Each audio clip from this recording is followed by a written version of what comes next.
Hello viewers, আসসালামু আলাইকুম সবাইকে।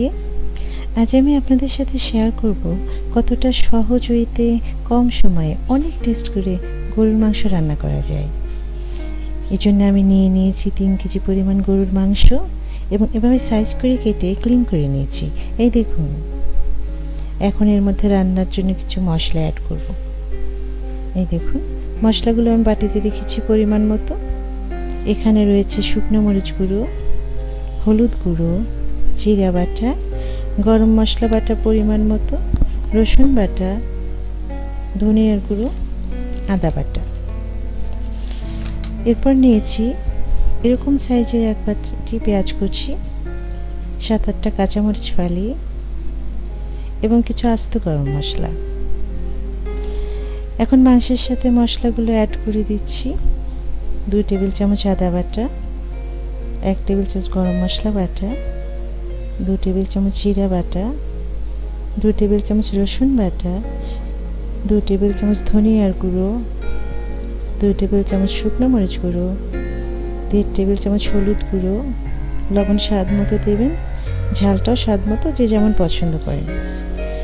এখন আমি এরকম সাইজের 1 মগ পরিমাণ মাস্টার্ড অয়েল দিয়ে দিব। এভাবে করে মাংসের সাথে মশলা মিশিয়ে দিব এবং প্রয়োজন অনুযায়ী আরও একটু তেল অ্যাড করব, 1 কাপ পরিমাণ। সরিষার তেলে গরুর মাংস রান্না কিন্তু অনেক বেশি টেস্ট হয়। এখন দেখতে পাচ্ছেন খুব সুন্দর করে মাংসের সাথে মশলাগুলো ম্যারিনেট করে দিচ্ছি। ম্যারিনেট করা হয়ে গিয়েছে। এখন মাংসগুলো কড়াইয়ে দিয়ে দিব এবং চুলা অন করে দিব। এখন এভাবে করে নেড়ে দিব এবং আরও কিছু আস্ত গরম মশলা অ্যাড করব। কাঁচামরিচ ফালিগুলো দিয়ে দিলাম, পেঁয়াজ কুচিগুলো দিয়ে দিব, এভাবে করে মিশিয়ে দিব। এখন ঢাকনা দিয়ে ঢেকে দিব। 10 মিনিট পর ঢাকনা উঠিয়ে আবার নেড়ে দিব। এভাবে করে কিছুক্ষণ কষাতে থাকবো।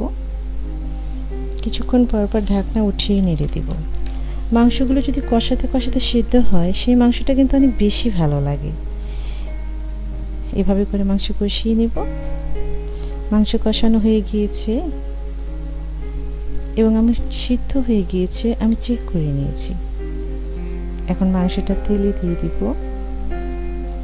এজন্য চুলায় কড়াই দিলাম এবং অল্প পরিমাণ তেল দিয়ে দিব এবং একটু পেঁয়াজ কুচি দিয়ে দিব। পেঁয়াজটা বাদামি রং হয়ে গেলে এর মধ্যে 1 চা চামচ কাঁচা জিরা দিব এবং একটু ভেজে নিয়ে কষানো সিদ্ধ মাংসটা দিয়ে দিব। এই যে মাংসটা হয়ে গিয়েছে। এখন একটু গরম মশলা গুঁড়ো অ্যাড করব, 2 চা চামচের মতো। এভাবে করে মিশিয়ে দিব, লবণ স্বাদ মতো। হয়ে গেল আমার গরুর মাংস রান্না। এই দেখুন, সুন্দর ফ্লেভার আসছে।